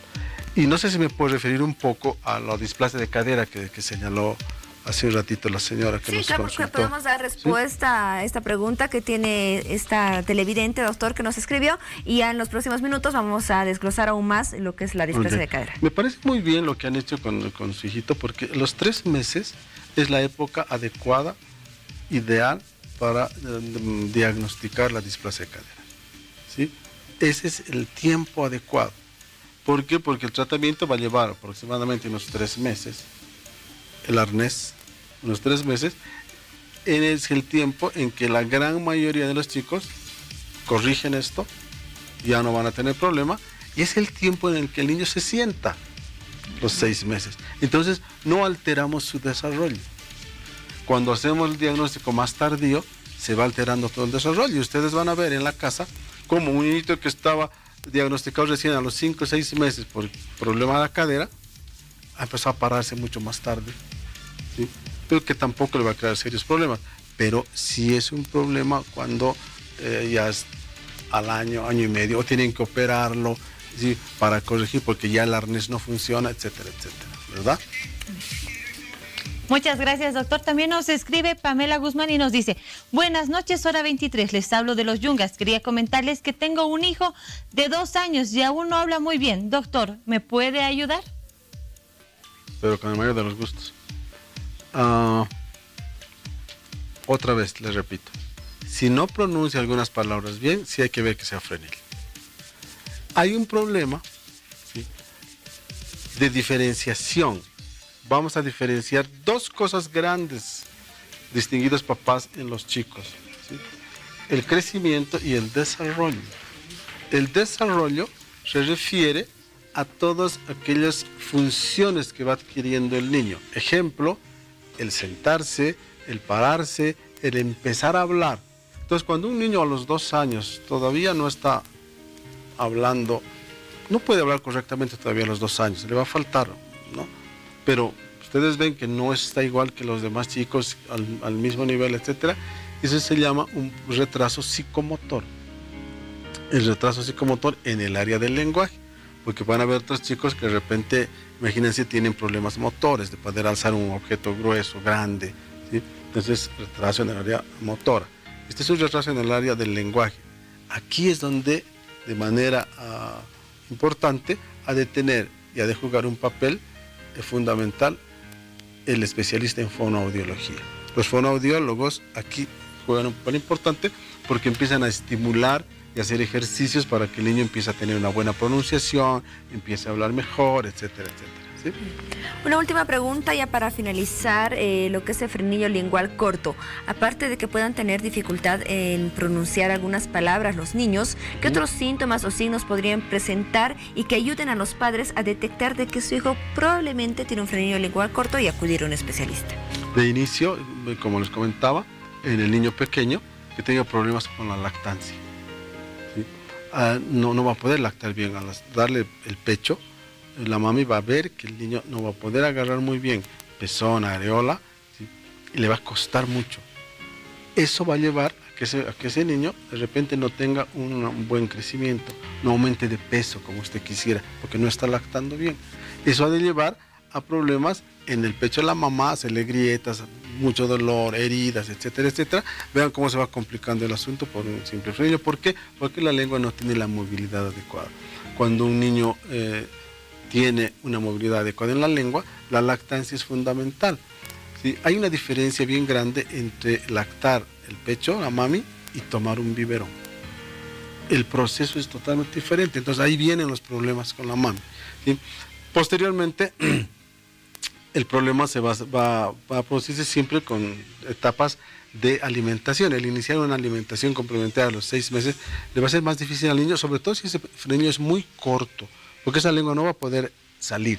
Entonces, ¿cómo la mami, el papá, se puede sospechar de frenillo? ¿Sí?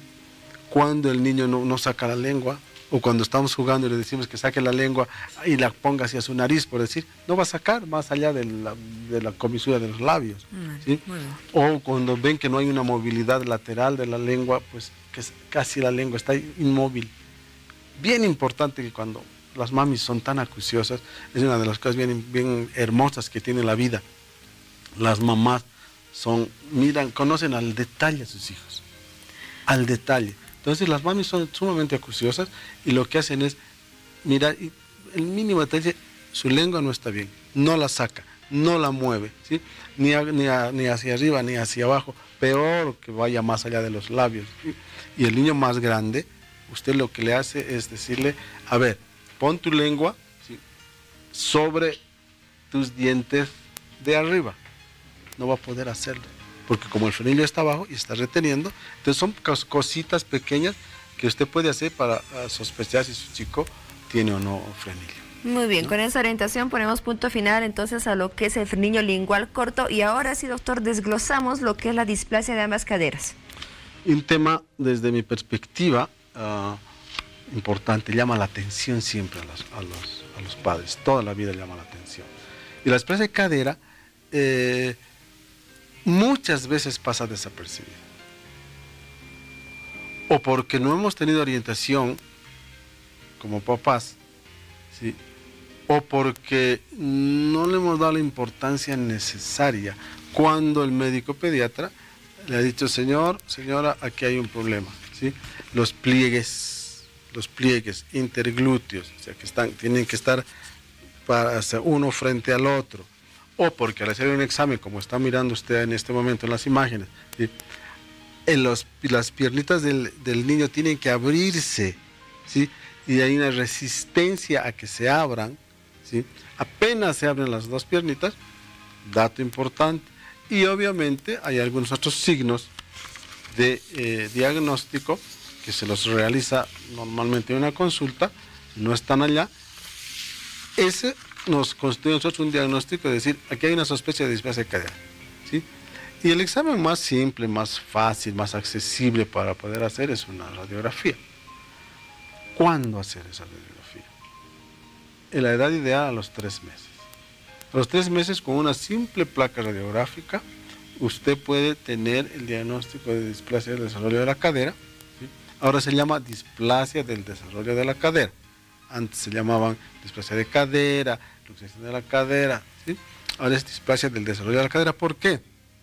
Porque este cuadro se puede ir presentando a medida que pase el tiempo, desde que nace hasta los 3, 4, 5 meses o 6 meses. Detectar esto a tiempo y hacer su radiografía a los 3 meses es importante, porque el tratamiento va a ir también desde los 3 meses hasta los 5 o 6 meses, edad en la que el desarrollo del niño pues, va a seguir su curso normal, se va a sentar a los 6 meses. ¿Qué sucede? Y esto es bien importante que sepan en la casa, ¿qué sucede cuando no se diagnostica una displasia de cadera? Y eso se deja hacer. Sucede que la cabeza del hueso del muslo, que es el fémur, ¿sí? Se sale del lugar que tiene en la cadera, del hueso de la cadera. Entonces se produce una luxación de la cadera. Y entonces cuando se luxa esto, todo el miembro inferior se acorta. Y el niño, cuando empieza a caminar, cojea. Y es cojito. Y va a ser cojito. Entonces, ¿qué usted prefiere? ¿Que use arnés durante 3 meses o que sea cojito toda la vida? ¿Qué cuidados se deben tener con aquellos niños que nacen con displasia de ambas caderas? Algunos cuidados tal vez en futuro respecto a algunos deportes, algunas actividades que puedan o no realizar. Prácticamente ninguno. Si ese tratamiento ha sido bien llevado, esas caderas se han puesto en su lugar, han seguido su curso normal, han vuelto a ser normal. Ese es un niño normalísimo que tiene que hacer su vida, pero de la mejor manera posible. Puede hacer el deporte que quiera, ¿sí? Puede jugar, correr, saltar, etcétera, etcétera, porque ya no va a tener más problemas. Por consiguiente, me parece muy buena la pregunta, porque a veces los papis y las mamis nos estamos traumatizando. Ay, no ha tenido displasia de cadera, y que no juegue, que no salte, que no vaya. Y no tiene sentido. Esa cadera ya entró a su lugar, ya se desarrolló adecuadamente. ¿Sí? Entonces, este hueso del muslo, la cabeza ya entró al de la cadera. Entonces ya no tiene por qué salirse. ¿Por qué? Porque se ha hecho ya un techito, si usted quiere, ¿sí? Por donde se va a mover y no se va a salir. ¿Ok? Entonces puede hacer el deporte que quiera, hacer su vida completamente normal, no tiene ningún problema. ¿Sí? Hay alguna que otra persona que dice, no, pero que hay que hacerle un control de radiografía al año, a los 2 años, a los 3 años. No hay tal, no tiene sentido. No tiene sentido. Eso se arregló. Por esto que es bien importante que el médico pediatra trabaje en equipo. Y trabajar en equipo significa trabajar, en el caso de la displasia de cadera, con un traumatólogo ortopedista infantil. Muy bien, doctor. Damos la vuelta a la hoja entonces con esta información y pasamos a un tratamiento que se realiza en quirófano. Usted nos dirá con qué frecuencia en los niños, que es la circuncisión, y en qué caso se lleva a cabo este tipo de tratamiento. Miren, la circuncisión es un procedimiento quirúrgico que sirve para manejar un cuadro que se llama fimosis. La fimosis es aquella situación cuando la piel que cubre el pene, que se llama prepucio, ¿sí?, no baja. ¿Me entiende? Entonces, aquí, imagine usted, esta es la piel, esta piel debería bajar así como está bajando. No baja y se queda ahí, cerradita. Cerradita, cerradita. En muchos casos se cierra. Entonces, esto se llama fimosis. Y para corregir la fimosis, entonces lo que hacen es una circuncisión. La circuncisión es un procedimiento quirúrgico en el cual cortan, bajan, suturan, etcétera, etcétera. ¿Sí? ¿Ese procedimiento puede generar algún riesgo? El riesgo es mínimo, ¿sí? Depende del cuadro. Hay que poner anestesia, hay que utilizar quirófano, etcétera, etcétera, y todos los riesgos comunes a una cirugía, que no es una cirugía mayor, tranquilamente, pero siempre hay riesgos con todas esas cosas. Y en ¿sí? caso de que no se lleve a cabo esta cirugía, ¿qué complicaciones podría presentar? Una de las principales complicaciones es la inflamación, ¿sí? Los niños se tocan, se hurgan, les pica, les molesta, etcétera. Si se hurgan, tocan y se inflaman, ¿sí? La complicación más grave de esto es cuando esa piel que está bien pegadita, a veces queremos forzar y bajamos, eso se hace como un anillo que aprisiona el miembro, ¿sí? Y lo aprisiona y lo ahoga, así como está mi dedo, está mostrando muy bien la cámara, ¿sí? Mire cómo mi dedo se está poniendo morado. Eso es lo que pasa. Morado, ya no hay más circulación y hay problemas serios, ¿sí? Nosotros en el consultorio tenemos una alternativa a la circuncisión, que se llama la debridación blanca. Nosotros hacemos este procedimiento, que es rapidísimo, no usamos anestesia general, utilizamos anestesia local con spray, ponemos spray y con una pincita sin filo vamos separando esa piel. Eso se llama debridación blanca y lo hacemos en el Esa podría ser una alternativa. En una hora es una muy buena alternativa, ¿sí? a una cirugía, ¿no? Una muy buena alternativa. ¿Y en qué etapa de la vida del niño se puede llevar a cabo, ya sea esta última alternativa que usted nos mencionaba, blanca, sí, o la circuncisión? Bueno, mire, en general hay que esperarles, hay que darles todo un tiempo, por lo menos hasta los 2 años. De 2 años adelante ya se podría estar viendo la posibilidad, ¿sí? Antes no, antes quédense tranquilos, que no pasa nada, ¿sí? Hay muchos médicos que son más conservadores todavía, que dicen, no, esperaremos todavía, porque eso va a ir desprendiéndose progresivamente, ¿sí?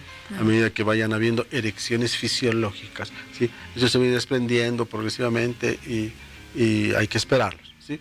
5, 6 años, 7 años. Lo que pasa es que a veces en algunos chicos, justamente porque eso les pica, les molesta, se hurgan, se les infecta permanentemente, se les inflama permanentemente. Y entonces terminan en unas situaciones donde la piel, esta piel, el prepucio, se inflama tanto, el glande, que es la punta del pene, se inflama tanto, que eso se llama balanupostitis, ¿sí? Entonces es una inflamación que al niño lo tiene muy molesto, le duele, no puede caminar, etcétera, etcétera. Entonces, de repente, si se están repitiendo mucho estas cosas, hay que hacerles nomás o la circuncisión o la alternativa que nosotros proponemos, que es la debridación blanca. Muy bien, esperamos haber despejado todas las dudas respecto a esta condición denominada fimosis. ¿Cierto? Bueno, pasamos ya con la última condición que hemos determinado para esta entrevista respecto al pie plano, es lo que conocemos como pie plano comúnmente. Así es. Y esta es otra de las cosas sí que tenemos que conversarla y ver que el pie plano puede ser de 2 tipos, ¿ah? El más frecuente es el pie plano que se llama flexible, pie flexible, y el otro es el pie plano rígido, ¿sí? El más frecuente en los chicos es el flexible. ¿Cuándo es eso? Eso se produce, el pie plano se produce porque todos los tejidos que sostienen al pie son más laxos, entonces mucho más flexibles. Por consiguiente, cuando el niño se para de puntas, ¿sí? Usted puede mirar que tiene el arquito plantar, ¿sí? Porque normalmente el pie tiene un arquito así plantado, ¿ok? Entonces, cuando se pone de puntas, usted va a poder mirar. Cuando el niño lo hace parar sobre sus 2 pies bien paradito, se borra. Entonces es un dato importante, ¿sí?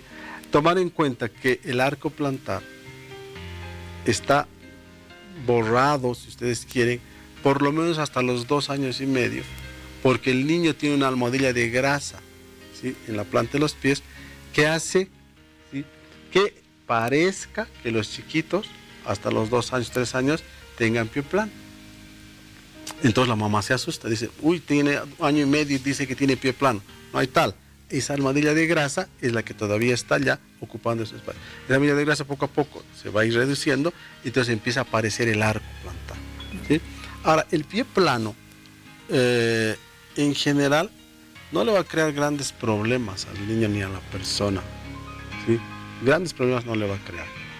El pie plano flexible, ¿sí? Porque el pie plano rígido es aquel en el que las estructuras del pie están casi soldadas, si usted quiere, ¿sí?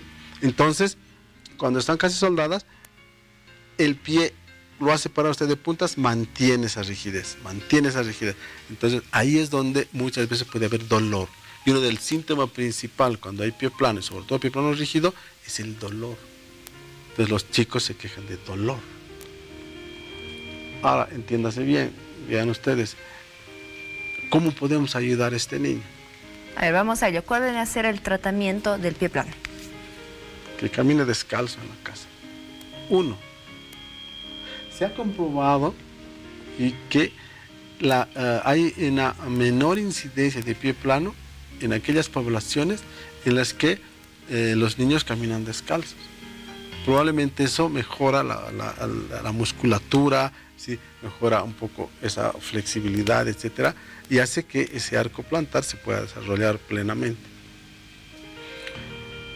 Los zapatos muy duros pueden colaborar en las personas que tienen pie plano a que haya dolor, porque si es un pie plano rígido más encima, peor.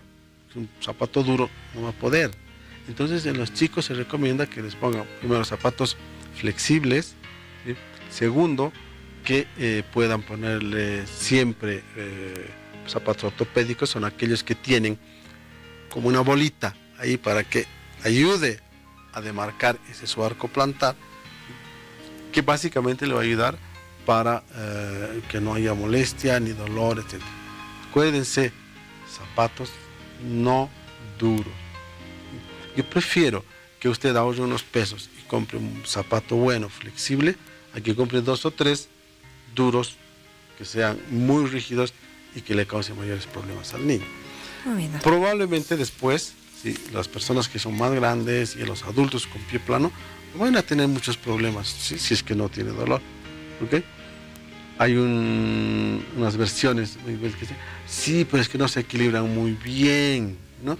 Que cuando corren lo hacen como robots. No es tanto así. Cuando hacen ejercicio los chicos que tienen pie plano, les duele, pues.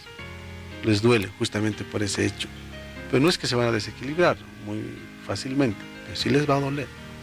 Muy bien, doctor Rodolfo Jiménez, médico pediatra, agradecemos toda la información que nos brindó esta noche y de seguro ha ayudado a muchas madres, a muchos padres también a despejar sus dudas y sus preocupaciones respecto a esas condiciones que afectan con frecuencia a los niños. Agradecemos su presencia esta noche. Gracias a ustedes por la invitación, muy amables, muy gentiles, pues con todo gusto. Si se trata de orientar, educar e informar, pues estoy presente. Muchísimas gracias. Bien, ese es nuestro objetivo. Nos vamos a las redes sociales junto a Piti Garamendi. Gracias, Paola. Antes de irnos a un corte, los invito a conocer lo más destacado en las noticias internacionales.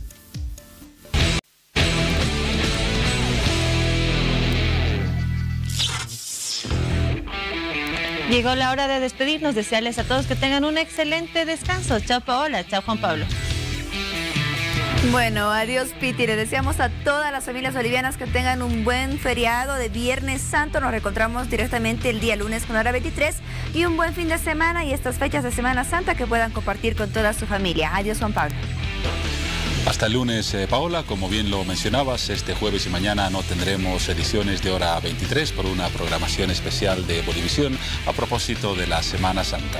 Así que será con nosotros y con ustedes hasta el lunes.